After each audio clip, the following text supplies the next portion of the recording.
Hi everyone, welcome to my last China vlog from my trip to Hangzhou. I went back to RC Sports for a second day. That's the club of my friend Ray Chao Chen and his father Chen Jian. It's in Hangzhou. And I took some clips around the training hall just to show the different level of all the different kids at different stages of their school careers. They have big groups of school kids, from middle school to high school, and they're all practicing in a professional environment to pass their high school and university entrance examination, because now physical education has been included as part of that about 4 or 5 years ago. So table tennis is kind of on the rise again in China in terms of development of young players, just because it's now a bigger part of the school system. This kid at the other end was apparently national champion in his age group last year. He's only 10 years old. And then this Chongqing kid is only 11. These kids were really good, really focused in practice, and technically very sound for their age. But that's China for you. There's so many kids that have really good technique already at a young age. But it was really cool to just watch all the different kids training.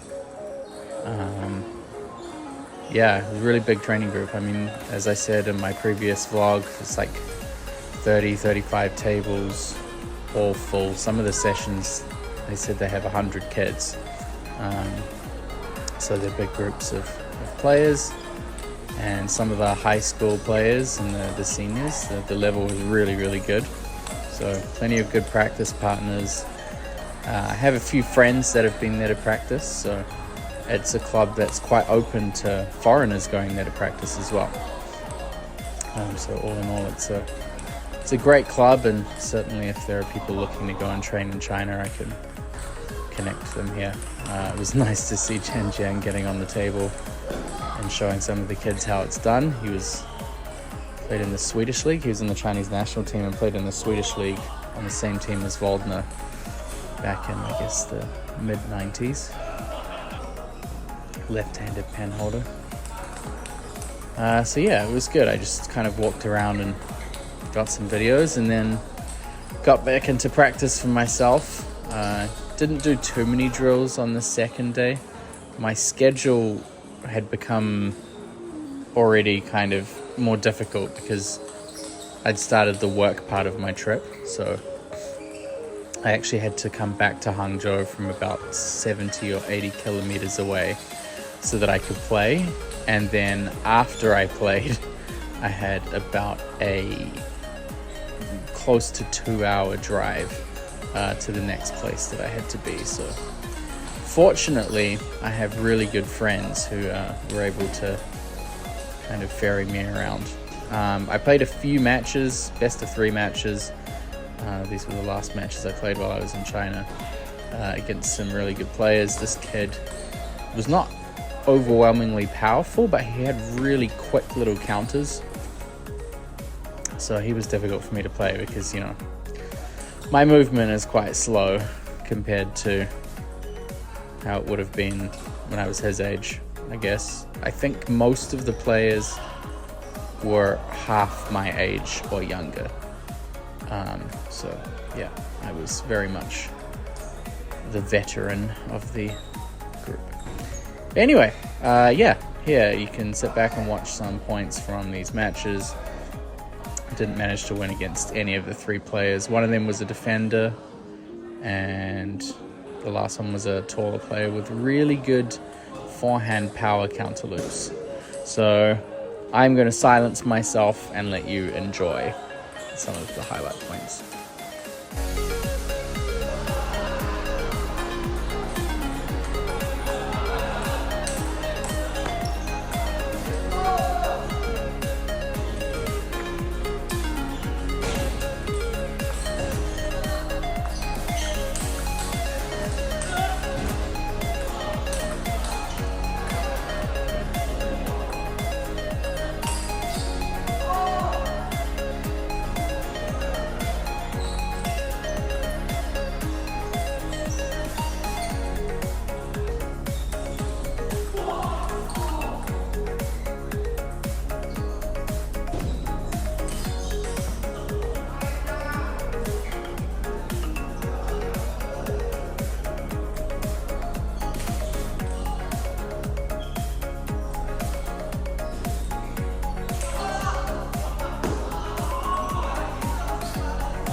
After I finished my matches, the training group was over. My friend James was still hard at work. He coaches a lot of defensive players. He's a good chopper himself. So it was kind of interesting. Again, I love to watch people coaching in different environments and different places just to see what kind of drills they're doing or how they're approaching different techniques and stuff. So yeah, he's one coach I love to watch coaching against defensive players. Of course, there's so much more emphasis on them needing to attack now. So way more attacking stuff. You can see this kid's really quite promising. And yeah, that was basically the end of my training stint in China. I hope I can go back again and do it again because it's so much fun for me. It's tough, you know, I'm not young anymore, but it's really, I think the mantra of what I was doing was catching up with friends and sharing a table. And it's sharing a table, either table tennis or food.